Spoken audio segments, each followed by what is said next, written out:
All right. Hi, this is William Ramsey. Welcome to William Ramsey Investigates. On tonight's show, I have a very special guest. His name is Peter Vronsky, Vronsky. He's just published a book on February 9th, 2021. The title of the book is American Serial Killers, The Epidemic Years, 1950 to 2000.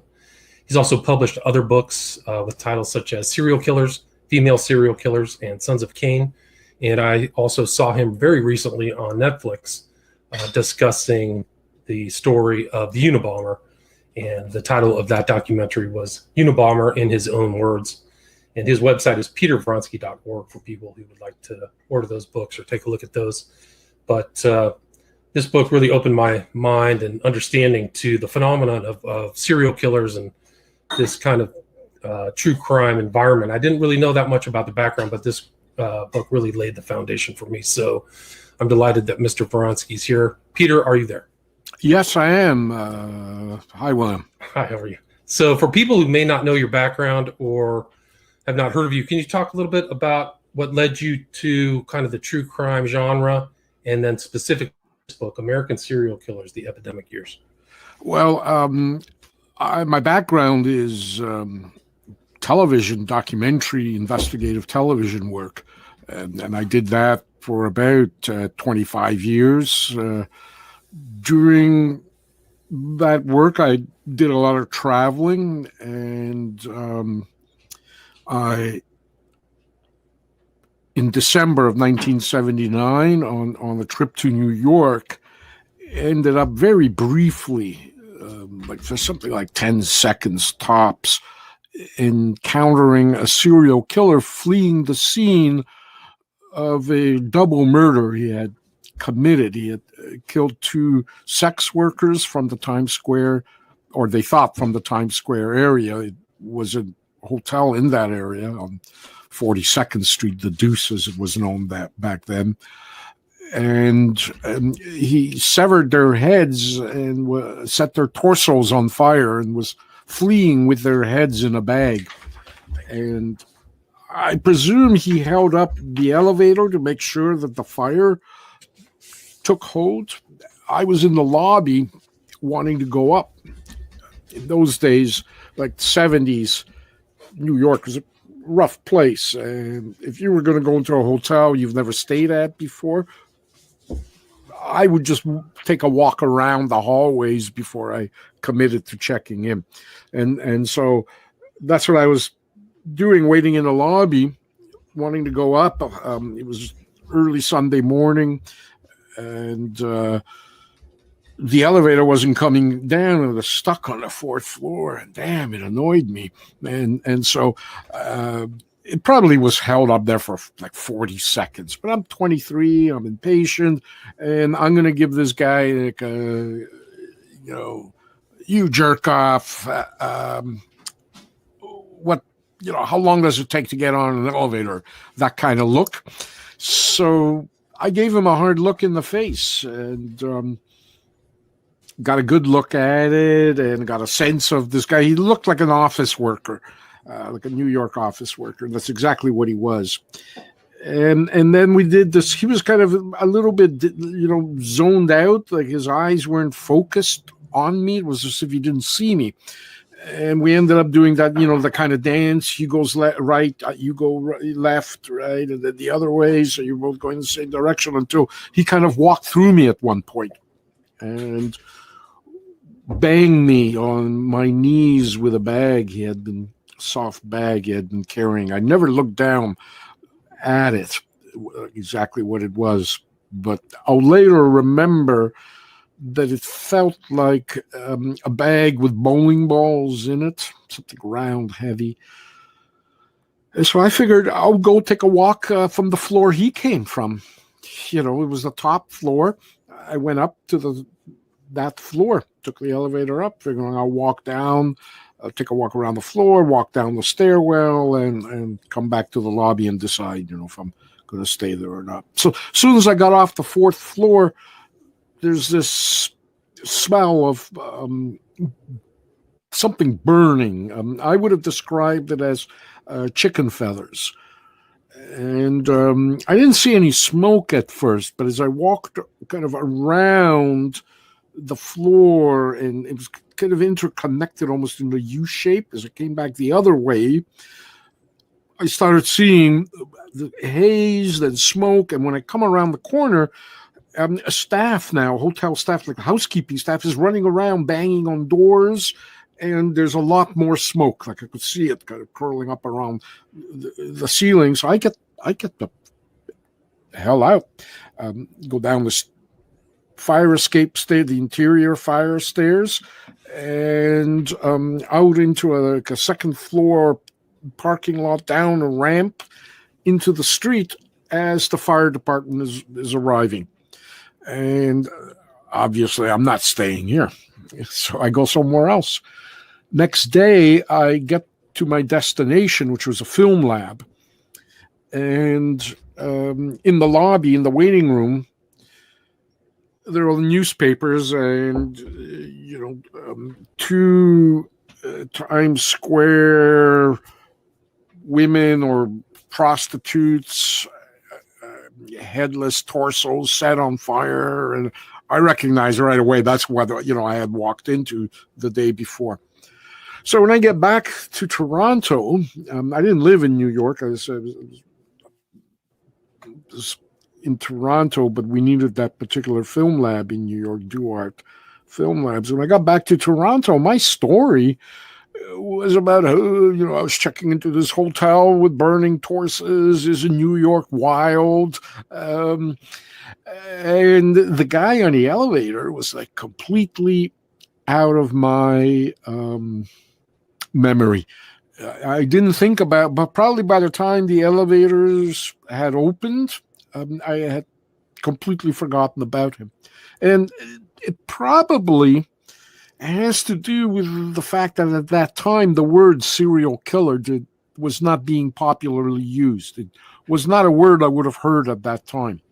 And in fact, it doesn't really enter popular usage until May of 1981, when the New York Times is going to use it to describe Wayne Williams, the child murderer. So for me, it was, like some kind of Alfred Hitchcock movie monster. We had serial killers, we just didn't call them that. And every serial killer, from Jack the Ripper to the Boston Strangler, it was kind of an individual aberration. There wasn't a species that we were profiling and that we had given a name to and had kind of expectations of.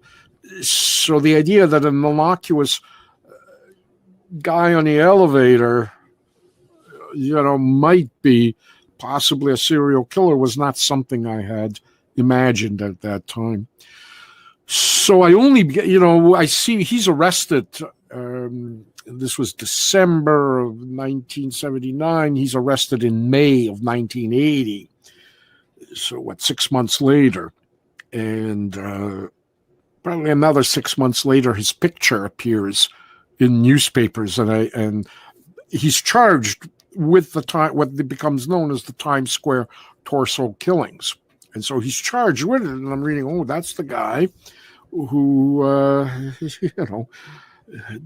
did that thing at the hotel I was at. And when I looked at his picture, I suddenly realized it's the guy from the elevator. His haircut was the thing that kind of burned into my memory, the odd kind of cut on it. And when I saw him in the trial, it was the same, haircut, except it wasn't. I mean, that tells you a lot about, kind of witness memory, because he told me that he was wearing a wig. And I thought it looked weird, because he was wearing a wig. And when I looked into witness testimony as well, that's what people remarked too, about the strange cut on his hair. But to me, it was the same kind of cut. So it definitely, obviously, is him. And that made me very curious about what serial killers were, what was this phenomenon that I had run into. The first book I read was actually Anne Rule's book, The Stranger Beside Me, about Ted Bundy. And her book didn't use the word serial killer either. It doesn't appear in the first edition. She published it in 1980. So it's gradually, as I'm reading this kind of literature, the word enters into our popular vocabulary. Profilers, particularly, the FBI mine hunters were already using that term in the police community, but it wasn't a popular term that media used, or was a form of literature or a species, only in the 80s. So I kept reading as these new cases were appearing through the 1980s into the 1990s, and I came to a point in my television career where I kind of was fed up with TV. It was taking directions that I wasn't happy with, and I kind of thought maybe I can tell a story better in the form of a book. And I hadn't written before other than like TV proposals and scripts, and so they say write what you know. I knew a lot by this point about the history of serial killers. I weighed the market, what was out there. What was the name of that serial killer that you bumped into? It was Richard Cottingham. Richard Cottingham, right? Yeah, and he turned out to be like a serious serial killer. Like you ran into him, but he may have. They don't know the true number of the deaths. Is that correct? That's right. He started claiming in 2010. He suddenly appeared. He kept silent since his conviction in 1980.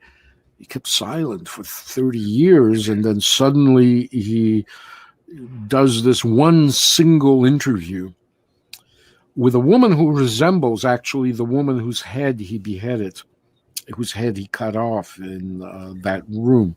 And so he did this single interview in which he claimed that he probably killed up to 80 women. And the victim, the daughter of the victim, as I was finishing Sons of Cain, the daughter of the victim, Dita Godarzi, who was identified, despite the fact that they never found her head, but went in to see him because she wants to find her mother's severed head. And so she asked me if I would help her. She read in my book that I had this encounter with him, that I kind of had a good handle on his biography and the story of his murders. And so she asked if I would go in with her. She befriended him. She was visiting him. She needed help to kind of break down his narrative into some kind of usable information to locate the severed head. And she said, you can meet your serial killer, because that's how I describe him in my book, as the one, that I met and was kind of the alpha of all my study on the history of serial killers. And by the way, I'm a historian. I formally took a PhD in history about 10 years ago. Except it's the history of espionage and international relations. Not, that's a serial crime too, but not a homicidal one. So some of the techniques that I learned in analyzing intelligence operations and their successes and failures in a historical context and kind of archival research became very helpful in my later books. So I think serial killers came out as I was already doing my first year. So it was like a 10-year. You can see that historical approach in this book, definitely. I mean, you can definitely see. Yeah, it was intended. Okay. Yeah, it was intended to be a history. The first one, because there just was no history really, and I was, there were histories of individual cases, every true crime book is a history in a way, right? It tells this kind of narrative, the historical narrative, and so there were lots of individual case histories. I really like Colin Wilson's book, The Criminal History of Mankind, and in a way, and Colin Wilson ended up writing quite a lot about serial killers, and there were chapters in The Criminal History of Mankind that covered the era of serial killers, but there were a few chapters. And I also like the works of Harold Schechter, who also was writing individual cases, mostly looking at early, pre-1915. I think, he did Albert Fish, he did he did actually Ed Gein as well. So a number of those cases, but there wasn't one for the overall phenomenon of serial killers. There were also encyclopedias, but really no history per se. And so I set out to write that, and that's what all my books became, the kind of these historical treatments of the patterns and currents of serial homicide and its investigation, the kind of the evolution of the study of their psychopathology, profiling, right up to my current book, which just focuses on this 3-decade period and the ramp up to it. So from 1950 to 1999, but really the epidemic era was 1970 to 1999, where about 82% of all 20th century American serial killers made their appearance in those three decades. And the background of that is really fascinating. What led up to those home lives and the parents and the events? I mean, you call it like this kind of era. I think the term you used was, what was it? Something like just the culture. You said the seismic shift in popular culture led up to these killings. Can you talk a little bit about that? Yeah, a lot of history and a lot of cultural things, and the thing with serial killers on every level, it's never one thing. There is no X factor. There is no way of kind of reproducing a serial killer by following a formula or creating one. Each one is individually different. There's very random kind of permeations in what triggers them. But my question had been really why this extraordinary 82% of known serial killers in those 3 decades. And what I realized, first of all, is that serial killers get made very early in their life, around the age of, some start around the age of 5, where their psychopathology and their fantasies around murder begin to emerge. Once they go through puberty, it's sexualized, and they kind of are percolated, where statistically, on average, a serial killer will commit their first murder around the age of 27 to 28, late 20s. And so at first, even in my first book, Serial Killers, The Method and Madness of Monsters, I, like many other observers, felt that probably this epidemic, this peak in serial killers, had to do with the times in which they were living and killing in.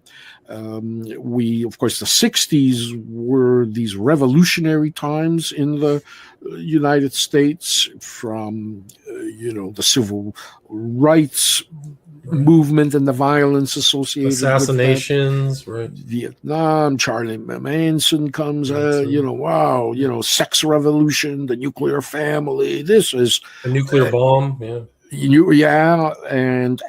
we there's a general rise in violence and murder, like a statistical rise, and starting from the early 1960s, every year there were more and more murders in the United States, and rapes and abductions and killings until roughly 1995. It's only 1995, and it reached a certain critical mass that we began to see this dramatic decline that has persisted until about 18 months ago.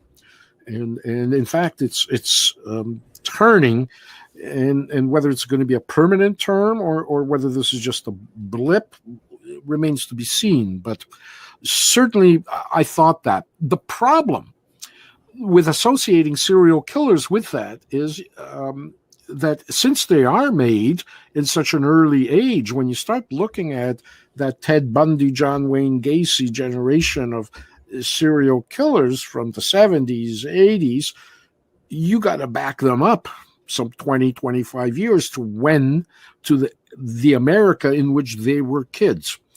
And so I suddenly realized the explanation for the surge probably is not when they were doing it, but when they first started thinking about doing it.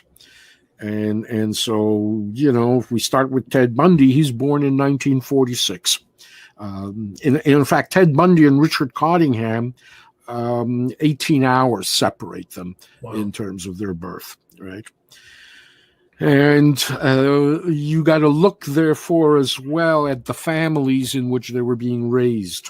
And the traumas of the time, you have to look at the parents and the fathers, as well as the mothers, and the kind of historical, cultural, social landscape of the United States in the late 1940s, a period that, can be labeled as the American noir. In fact, that's the era in which noir movies begin to emerge, this kind of cynical look at murder. And Pulp Fiction and all these detectives, yes. That was a common denominator in a lot of these killers was their interest this obsession with popular magazines that you couldn't imagine on the newsstands today. This was literature that visually celebrated the abduction, rape, and torture of women, True Detective magazines and men's adventure pulp magazines. And they had a commonality in their covers, which I remember as a kid as well. They weren't sold under the counter. These were sold next to Life magazine, Time magazine. They were next to the comic books. They were there. And the True Detective magazines would portray, there was a model on them, posed as a woman, usually bound, her clothing in distress, sometimes scratched and beaten, in a state of fear, and looking off from the cover towards the buyer, towards the consumer. You could have her for 15 cents, which was, I think the price of those magazines.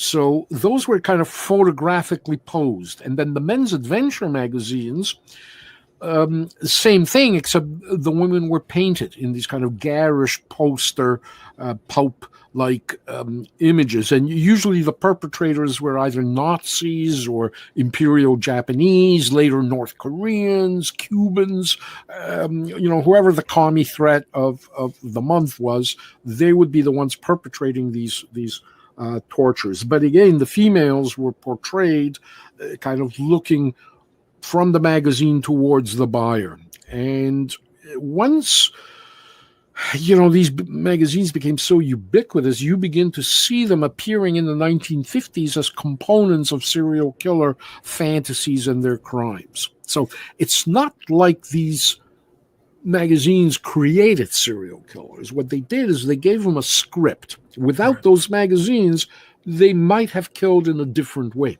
But right, and you include Blattman, you include Rader, Dennis Rader, BTK. Yeah.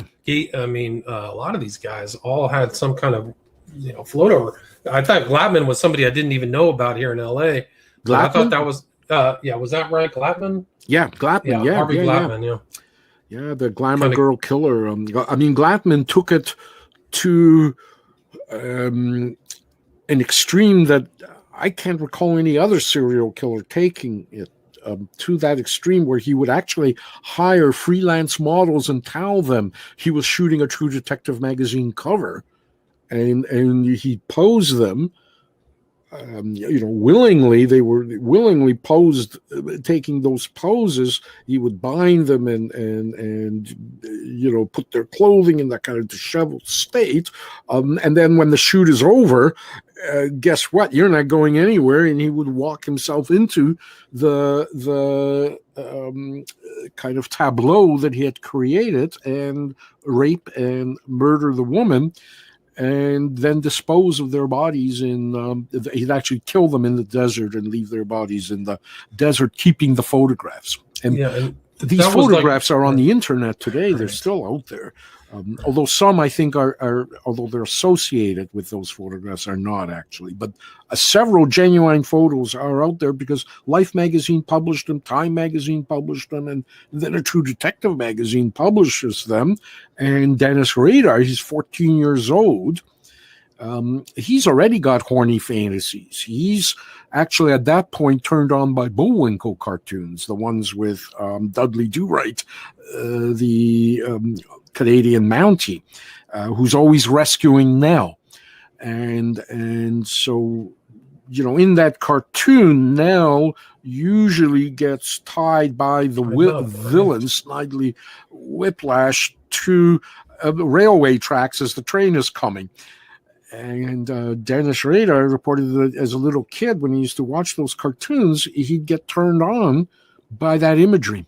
And so when he saw now Harvey Glatman's actual pictures in one of those True Detective magazines, he just went super aroused by it. And so no longer innocent cartoon now he's got the knots, the lingerie. He already had a fetish for his mom's lingerie too. So when he starts actually shooting his own crime scene photos, except it's of himself, he now poses dressed in female garments and bondage positions, creating kind of his own.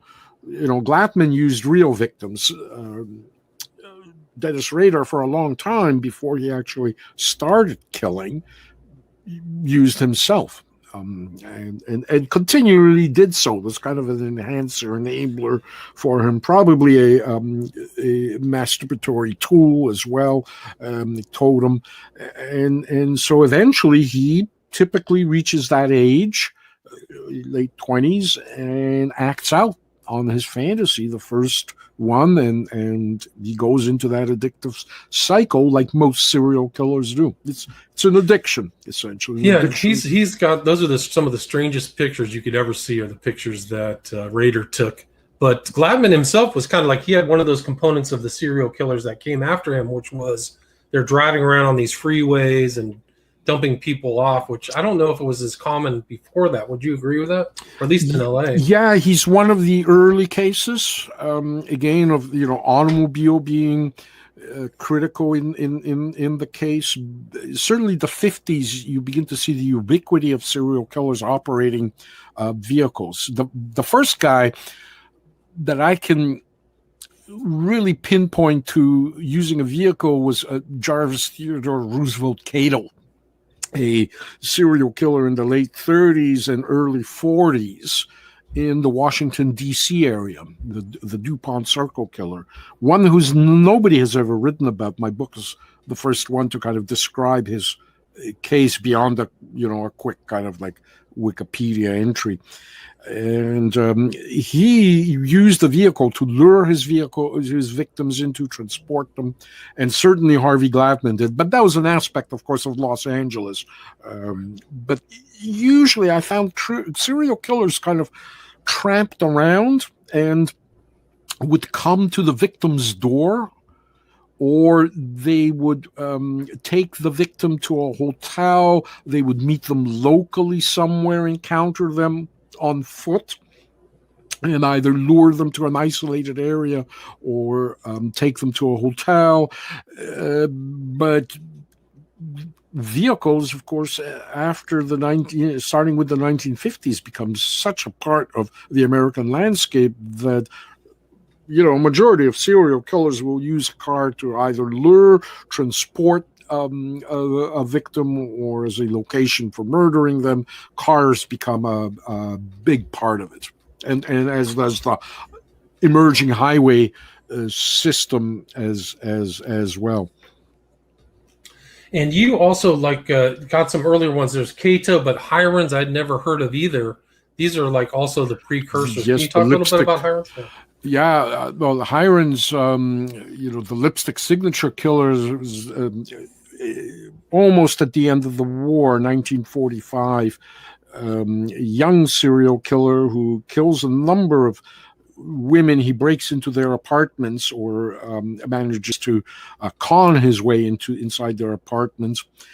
And at one site, he actually leaves a sign on the wall in lipstick, for heaven's sake, stop me before I kill again or kill more, something like that. And so he becomes known as this, signature killer, kind of literally signing the crime scene. But that was a term used for about 20 years as well for serial killers. They were called signature killers because of Hirons leaving behind that thing on the wall. Right? And he had all sorts of fine, fantasies, and he becomes interesting because I think he becomes one of the longest incarcerated individuals in the Chicago prison system. He's in the Illinois prison system. He's, as I say, very young, and recently, he died several years ago, but recently there was, in the last 20 years, there was this movement that this poor old guy, he was very smart and educated. He was a university student, at a very early age when he was apprehended. But there was this kind of movement. I used to get a lot of letters from people to get him, either paroled. Some suggested he's completely innocent, that he should be pardoned. And indeed, the investigation was kind of a travesty in the sense that they tortured the guy. This was before the Miranda rights, so he didn't have access to it. The problem is he did it. Right? The evidence, when you look at it and take away the kind of all the factors where his constitution was, his constitutional rights were violated. In the end, if you just weigh that evidence and his own statements, you realize it's likely him. Although he didn't get a fair trial, he was correctly convicted. Right, and so that's almost like the beginning movements of this kind of celebrity serial killer. Would you agree with that with Hirons, that this kind of public? Yeah, in a way, of the innocence, maybe. Yeah, in a way. Although Albert Fish, too, the murder of Ruth Budd and cannibalizing her and luring her away and writing to the family for years. So that's 1930s. But the Hirons certainly starting, if we go in kind of the modern era, Hirons certainly starts that, this epoch off. Shortly,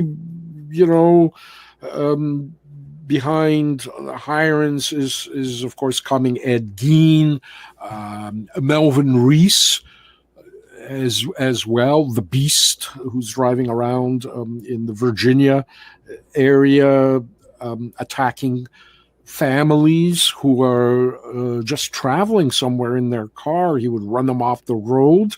He would kill the men and the males, and then he would abduct the women and the female children. And he had this kind of cinder brick place in this remote forest in Virginia near a military air base that had been abandoned, cinder brick foundation, like a basement foundation, and he, would drag his victims there and sexually assault them, torture them, and then bury them in the forest. And he was also like musician. Right, he was a musician. He was talented. He was intelligent, good-looking guy, but also obsessed with true crime, Nazism, existentialism, and nihilism. Right, so he's almost kind of like had a philosophy that nothing really mattered. That's right. And horrible stuff. Yeah, he's kind of reminiscent of one of the Moors killers. Just his name just popped out of my mind. But he's very reminiscent of the guy who was also kind of into Nietzsche and Schopenhauer. Yeah, de Sade, the German nihilist de Sade. Herons had Kraft Ebbing's textbook on sexual paraphilias in his room, and there's a number of Psychosexualis, right? Isn't that right? Yes, Psychopathia Sexualis, I think, is the title of the book.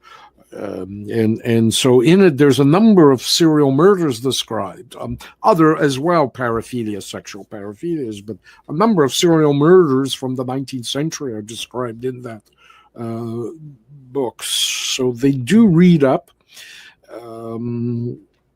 They study, and it's not like they duplicate other serial killers, but they are inspired. I mean, Harvey Glattman had a lot to do with the BTK murders that are going to occur in the 70s and 80s in Kansas, just by inspiring Dennis Rader to script his things the way he scripted them. Yeah, it's interesting. Guys, I mean, it's not just that. They had an interest in Exorcist 3, which was unusual. And can you talk a little bit about that? Yeah, well, Exorcist 3, of course, fits in with Danny Rowling murders in Gainesville. He's kind of one of the late, the last of the 90s serial killers, early 90s. And of course, he's committing these horrendous crimes in this college town. He's targeting students arriving just as the semester is beginning, and he's breaking into their apartments. He's mutilating the victims. He has this K-bar, U.S. Marine Corps kind of knife, combat knife that he's using to kill them with. He's very physically strong as well. And when he's apprehended eventually, he's going to, say that there's a kind of another demon driving him, and it's the same one that is in Exorcist 3, which is about, serial killings that are demonically, are being perpetrated by a serial killer who's demonically possessed. And he actually, while he's doing the killing, he actually goes to see that movie. He's living in a tent in Fort Lauderdale, in kind of this forest where other homeless people are staying, and so he crawls out of that tent at night, committing these, almost like the Night Stalker, committing these horrendous murders. And on one of the evenings he goes to see this movie. It becomes kind of a theme in his explanation. Whether, again, it inspires him or, I don't know how serious of a Satanist Richard Ramirez was. Holding up a pentagram on your hand and, chanting out Satan doesn't make you a practicing Satanist. Every teenage boy at some point is Richard Ramirez. Isn't Satan cool? But are you, a practicing Satanist with a kind of a knowledge of the philosophy and practice, the rituals and so forth? The other thing, wasn't Jeffrey Dahmer, the victim who escaped? Didn't he say Jeffrey Dahmer sat him down and watch The Exorcist 3 as well? Yes. I forgot about that. Yes. Yeah. So that was exactly. The it's Jeffrey Dahmer's favorite film. Right. And the guy who survived that describes how Jeffrey Dahmer kind of like, on the bed, right? Come sit down here with me, tap, tap, tap. Let's watch this movie and puts on Exorcist 3, which is supposed to be I could barely watch it. It's like the worst Exorcist out of that franchise. And so, indeed, and he starts kind of zoning off at all. Chanting or something. He said that Dahmer was chanting, I think, if I remember. Yeah, he's chanting with the figure in it. Yeah. So it raises its head again. As I say, none of these things make serial killers. It's a lot of things. There's a lot of things that goes into that cocktail. And so, for some, it's the Bible.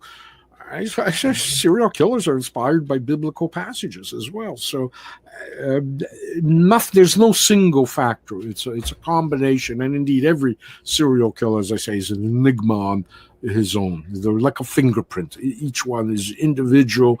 The loops and swirls are slightly different. They kind of look the same, but when you look closer, everything is there, but there's always one thing missing, and that's that final X factor that unifies them all. And I have, as a historian, I have not yet put my finger on it, other than, maybe good old-fashioned biblical evil, whatever that is, if we ever give it a scientific name, or if we ever find it. That's the only, it's too early, I think, for us to dismiss that. The more we know, the less we realize we understand what motivates these guys and like women. Right. The term that I was trying to recollect earlier in the conversation was diabolus in cultura. So just all of these influences, one or the other. And you kind of sum up, the concerns about the next generation, which are what we have this time. Like, I'm thinking all this trauma about COVID and wars and things like that, and pornography, really hardcore pornography.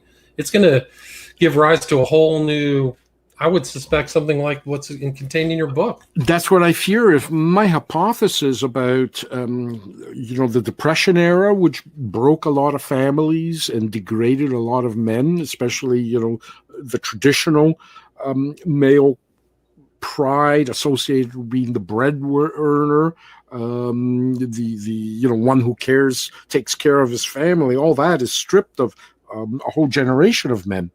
And as well, that means that the women, the mothers, now have to be more assertive. So here we get the emergence of the Ed Gein, very controlling mother. A lot of serial killers talk about the kind of dominance and controlling of their mother.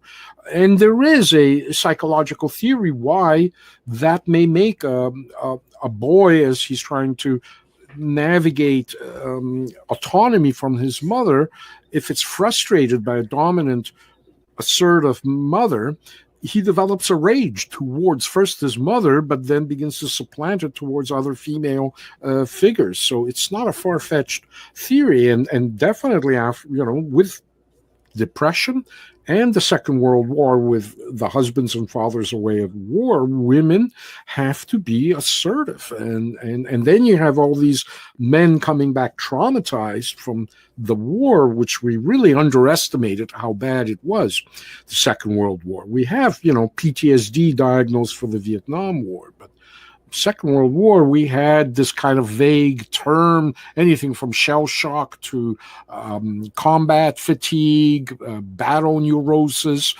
combat stress reaction, and nobody knew how to deal with it. It was like, 30% of combat veterans from the Second World War, their disability awards were for neuropsychiatrical impairment. 37% of those who were discharged and sent home from U.S. combat troops were sent home as neuropsychiatric casualties. So you had a huge wave of damaged men who are now raising children and damaged families, who just came back from the war, not the same as they were before, as Dennis Rader's father did, as Kemper. Edmund Kemper. Right. Edmund Kemper's father was this heroic commando at Anzio who just saw one, week too much of heavy combat against the Hermann Goering division there. So that gives us, one prospect. Then you have those magazines there that shapes their fantasies. And so my worry for the future is, if my hypothesis is correct, we had the 2008 financial crisis, which left families damaged as deeply as the Great Depression did. We have a war on terror, which by its very nature cannot be talked about. It's a clandestine war, in the same way that World War II veterans didn't talk about it. Right. Unlike the Vietnam War, which we all shared every evening on TV, even though it still wasn't shown on TV as horrific as it was, but we got an idea. You didn't have that for the Second World War. It was all, John Wayne heroics, all very clean, while, after Vietnam, the U.S. Defense Department keeps journalists at arm's length, and the war on terror is clandestine by its very nature anyway, so it can't be talked about. And worse, it's not just fathers that are coming back from that war on terror, but it's now the mothers as well, as women have gone into the armed forces on combat duty as well. Right. And then if you want to expand the Diabolus and Cultura, this generation is being exposed to all kinds of movies and stuff that, the offspring of that is the psychological offspring of that will be very interesting. Yeah, add the COVID crisis to that, what the impact that's going to have on the generation of kids on top of everything I just described. Right. And, we'll know in 15, 20 years if my hypothesis is correct, especially if homicides now rebound. If that trend now, because these things come in waves, and every successive wave is somehow bigger than the preceding one, and so it worries me what's going to happen in 10, 15 years if homicide rates now start once again surging upwards the way they did in the 1960s and go for 30 years or 40 years before they drop off again, if there's anybody left alive in 40 years, because I highly doubt it. I don't think we have more than 20 years left on us. All right. Well, Peter, we are at 47 minutes, so it was really a delight to talk with you. Congratulations on the book. Is there anything you'd like to add or anything I missed before we wrap it up? No. I am happy to have talked with you. My books are available anywhere books are sold, Amazon, iBooks. So you can as well. You could go to my website, petervronsky.com and petervronsky.org for everything I do and links to my books. And it was a pleasure being on and talking about my new book. It was a pleasure for me as well. Again, the title of the book is American Serial Killers, The Epidemic Years, 1950 to 2000, by Peter Vronsky, just published February 9th, 2021. Thanks so much, Peter. Thanks so much, William. All right. Have a great weekend. You too.